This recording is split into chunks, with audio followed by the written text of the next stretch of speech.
হাজার হাজার কিলোমিটার দূরের টার্গেট ধ্বংস হয়ে যেতে পারে। ভাবতে পারছো এই শক্তির মাত্রা কতটা ভয়ঙ্কর? হ্যালো, আমি কোনো কন্টেন্ট ক্রিয়েটার নই, আমি শুধু গল্প খুঁজি। আর আজকের গল্প এমন এক শক্তি যা শত্রুপক্ষকে ভিত থেকে কাঁপিয়ে দেয়। 2026 সালের 6 আগস্ট অর্থাৎ এই বছরে উড়িষ্যার চাঁদিপুরে ইন্টিগ্রেটেড টেস্ট রেঞ্জ থেকে আকাশ ছুঁয়ে যায় এক ভয়ঙ্কর শক্তিশালী মিসাইল। এর নাম অগ্নি-4। এই মিসাইলের রেঞ্জ প্রায় 4000 কিলোমিটার, প্রায় 20 মিটার লম্বা এবং প্রায় 3 ফুট চওড়া। এই শক্তিশালী অস্ত্রটির ওজন প্রায় 17 টন। অগ্নি-4 1000 কেজি পর্যন্ত কৌশলগত পারমাণবিক বা সাধারণ যুদ্ধাস্ত্র বহন করতে সক্ষম।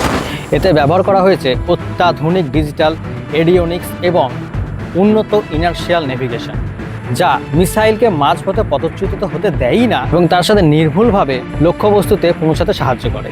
এর কভারেজ এখন রয়েছে প্রায় পুরো এশিয়া এবং পার্শ্ববর্তী বিস্তীর্ণ অঞ্চল। আত্মনির্ভর ভারতের প্রতিরক্ষা প্রযুক্তিতে অগ্নি-4 আজ এক গর্বের প্রতীক।